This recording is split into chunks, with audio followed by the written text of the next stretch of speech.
Seth, I'm not seeing Dean, so you go ahead. Quay, you guys obviously didn't get to play Vanderbilt last year. That game was canceled twice.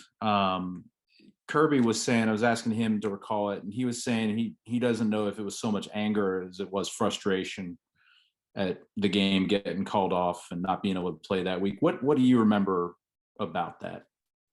I just remember preparing all week, leading up on to that Saturday. We were just ready to play, to be honest with you. It was an SEC game. We were just ready to play. I didn't know at the moment that it was canceled. We was pretty much upset that it happened, but you know, it was a lot that was going on with COVID and how serious it was and how serious it is now. But at that moment, we understood, but we just wanted to play football at the end of the day. But people health was way more, you know, important than us wanting to go play football. So that's the only thing I quite remember. Go to Chip Towers and then Mark Weiser. Well, you probably have the best vantage point of all of sort of assessing the play of Jordan Davis and what he does for the entire defense. But can you expound on that a little bit, and how much of a progression, a lift in his game have you seen from previous years to what you're seeing on the field this year?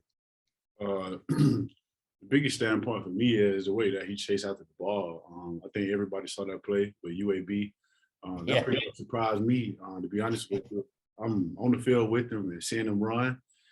That's pretty much something that he do in practice. So I really wasn't surprised, but to see him move that fast, I think that was the fastest I ever saw him move. So that'll be the biggest thing that surprised me, to be honest with JD, the way he moved this year compared to the last year, running up to the ball and whatnot. Thank you.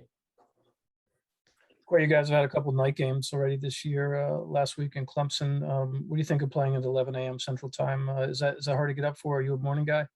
No, not at all. When it comes to playing football, at the end of the day, Georgia. So we're gonna get ready, you know, regardless, because you already know Coach Smart and everything.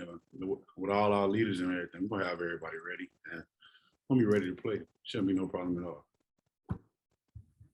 Go to Anthony Dasher and then D. Leggy again. Hey, Quay, good to see you today. I know the entire middle linebacker room is close and tight and all that, but I just wonder when it comes to you and the Kobe and Channing. I mean, you guys obviously get most of the playing time, and y'all really do your own thing.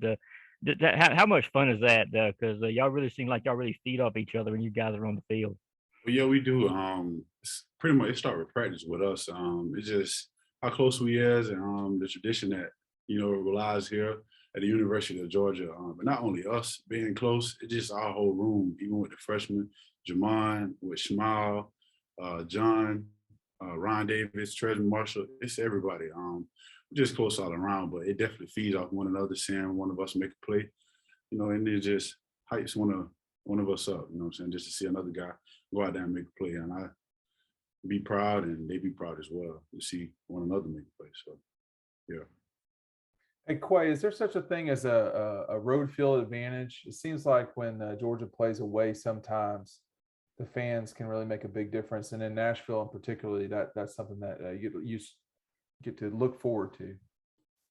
I want to say yeah, because all fans travel. I remember last time we played Vandy, I think it was 2019, if I'm not mistaken, the first game of the year. And it pretty much felt like a home game. So we pretty much enjoy that. And you know, sometimes they do, but the main focus is just to go in and win the game and execute at a high level. Let's go to Jake Rowe and then Mike Griffith. Quay, can you recall, Kirby was talking about kind of your early time here, some of the frustrations and some of the, you know, I guess, you know, adversity you went through when you first got to Georgia, you know, academically and on the field. Can you recall that time and just kind of remember maybe when things kind of started to turn for you, when it all started to click? Can you say your question again for me, please? Yeah, no problem. You know, when did things start to click for you? When did things really start to kind of come together for you as a player, as a student at Georgia? And when did you kind of maybe hit your stride a little bit? I probably want to say probably my junior year, everything pretty much started clicking. I really, really matured. I mature every year, I want to say, being here, but my junior year is really when I hit my highest peak, I want to say. Because coming in, as Coach Mark probably already said, it was real frustrating for me playing a new position and having the ability that I have and not really understanding, the plays or how I do this or how I should do that. It was just very frustrating for me. But yeah, I want to say my junior was when everything hit and pretty much took off for me. Quay, we in the media got to watch practice for the first, or part of practice for the first time in, I guess, since 2019. And we saw George Pickens out there catching passes, and Kirby tells us he's been cleared the last 2 weeks. I know you're on defense, but anytime we ask anybody about George, they smile and talk about his personality. Does it give the team a lift to see him back out there? And what does he bring to the chemistry of Georgia? George is, you know what I'm saying? We happy to have George back. Since the first day he got back, we happy as well. But not only him, but him, Taki, and Darnell as well. All of those guys, we just a big family, big brotherhood. So we happy to see everybody back. Everybody, just to have everybody out there, to be honest, brings a type of, excitement to everybody. It's not just one person, everybody, but George, of course, with his personality, the way he is pretty much exciting, to have him back. Let's go to Matthew and then Vance. Yeah, Quay, you talk about just how close all the linebackers are in the room. I just want to get from your perspective, what's the relationship between you guys and the line look like, both on and off the field? Us and who? The defensive line. It's got to be a bond there regardless, because we got to communicate with them and get them lined up or whatnot, and the way that they pretty much set up plays for us by taking on blocks or whatnot. But we're really close. I want to say it's just something about this team since I've been here. This overall team, not just us in the D line, but us or the middle linebackers in the defense, but the entire team. Since I've been here, it just seemed like this is the closest the team has been since I've been here. My opinion, we're just close as a whole team, and it's just something special about it, to be honest with you. Hey, Quay, Coach Smart just also pointed out part of your turning point was you becoming more of a leader. How do you think you've become more of a leader, not only for your unit, but the entire team? That'll be easy. Probably being vocal and talking more. Probably when I first got here, I didn't say anything. I was just quiet, just come practice and pretty much head out and going on about my business. And I think Coach Mark pretty much challenged me, not only him, but Coach Schumann as well, challenged me to be more vocal. To be honest, I take more pride for being here, being from Georgia and staying home. I take a lot of pride in putting on this G, and represent for it. So that was pretty much it, being more vocal and speaking more, just coming from the heart.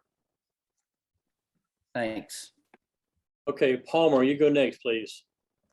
Wait, what's this whole ride been like with Channing Tindall? I know the two of y'all came in together and y'all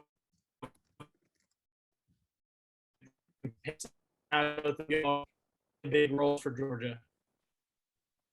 I heard the first part. I ain't hear the second part. I know you asked what has it been like, this ride with me and Channing? Yeah, what's it been like now that both of y'all are playing big roles?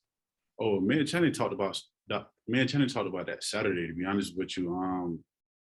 We just talked about it pretty much been a long ride for us. For us being here for 4 years and probably really much getting to our high peak and playing, coming in and doing what we wanted to do. Probably didn't get to do that as early as we wanted to, but we just decided for staying here and just playing our role, whatever it was early on in our couple of years, and we're just pretty much excited. We talked about that though.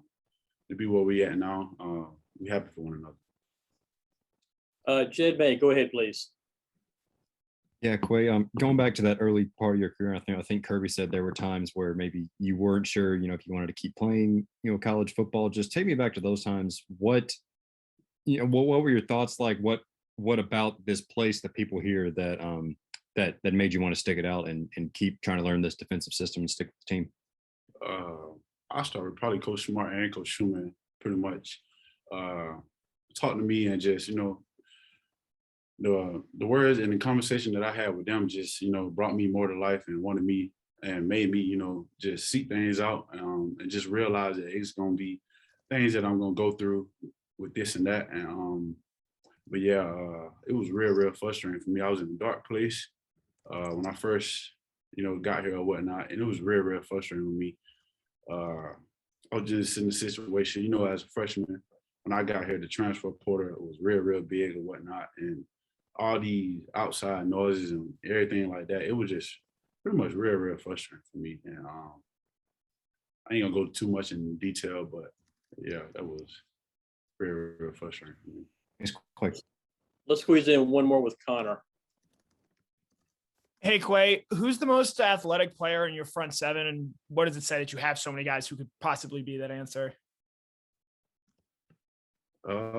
It's a whole lot of guys. I ain't gonna say one person, but all of those guys can do multiple things. I'll just say that.